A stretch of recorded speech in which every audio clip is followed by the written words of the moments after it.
Yo, what is good? What anime faithful? What is good, yo? Fire Force. This week's episode felt like it definitely was all over the place, simply through going to Arthur to jumping back to the girls fighting, the girl with the arrow girl, and then a little bit of the fighting with Shinra and the giant. The problem was nothing was actually like going forward or going anywhere when these things are happening.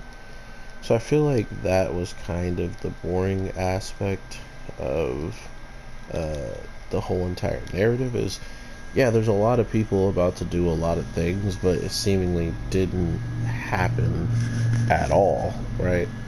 Like we're in a position where we could have seen Shinra do some crazy team up attack with a guy that he truly hates, or him do another different team up attack with the guy from the White Clad. None of that happened. Uh, then we could have seen more of what the puppet girl and our gorilla was going to do. So it's just this big setup piece of like where everybody's at and what everybody's doing in this episode. And I feel like next week is just gonna pop off. Next week is going to be fire upon fire upon fire.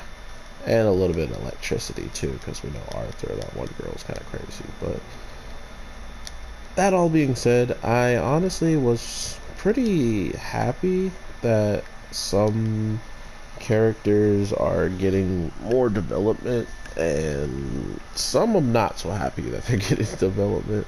The kid who has the eyes of the fire guy, I can't stand that guy. The star eyes and stuff like that. Um, and the only reason why I can't do it is because he's just the overall point of him having like this huge trauma from dealing with the guy, and then pretty much allowing him to just live scot free inside of his mind. It's an interesting concept, but it might be the bane of this character being liked at all, right? Like, he has no personality of his own besides the personality now that is the guy with the star for eyes inside of his mind. That's pretty much how his personality now is turning up, with him talking about getting hyped up and pumped up. And the other thing that was really weird was hearing the dialogue of how he was explaining the way that that guy was there. He's like, he's making his way upward and going up towards my hope, and like all this weird innuendos type of talk of how it was said, kind of like Joker and what happened to him. So I don't think that is the case. I just think the way that it was worded was very sus, I guess you could say. But regardless, the kid is absolutely losing his mind, and it's all thanks to the White Clad pushing it even further than it already was, right? Like, he was already at a breaking point, but now it's just gone to the final, hopefully the final level, and either he gets brought back, or I guess he just stays with the crazy killers like the old girl. But one thing or another, something's got to crack, and hopefully it's him cracking back to his senses and actually having his own personality and character. But I kind of doubt it. I feel like it's easier as a storyteller to have most of the pillars be with the White Clad, because the White Clad isn't on screen as much. So might as well just give the kid to him, to them, so you don't have to worry about writing much about them. And then you could just make them conveniently show up and conveniently have character development, conveniently not be a psycho and have more, you know what I'm saying? But when they're on the hero side, we usually want to see everything step by step, how they got these people back on their feet and whatnot. So that's the suffering part. I mean, if you really don't care about the character, then you're not going to want to see that at all as well. So it's kind of coming down now to which side saves him is going to be the side that kind of deals with trying to figure out the trauma that he's going through and whatnot. So we'll see how that plays out. But yeah, King Arthur, man, he is ridiculous. Knightly Arthur. He's such a freak. The guy is a freak.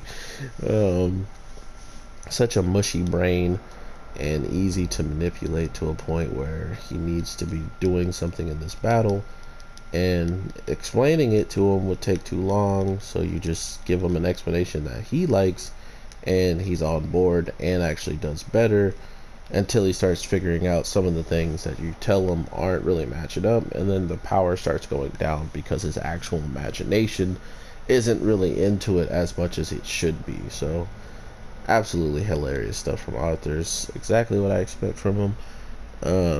But yeah, the girls bought that. Our gorilla, man, she is one of my favorite characters sometimes to watch just go in. Whenever she gets into a battle where she actually can get the advantage and stuff like that and start going, it's pretty much a wrap for everybody she's gotten close and personal with, or far range when she actually has those two fist things. She is almost an unstoppable force by herself, which I kind of love about the character.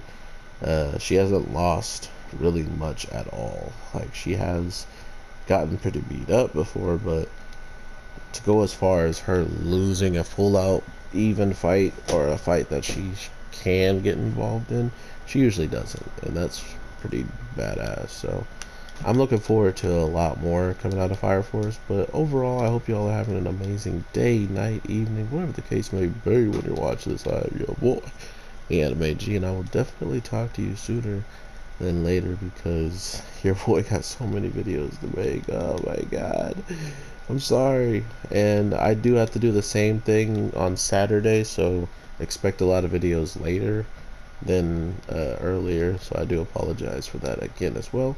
And then I'll get back to my normal schedule, trying to get things out before like 12 o'clock and stuff like that. So with all that being said, take care everybody, and peace.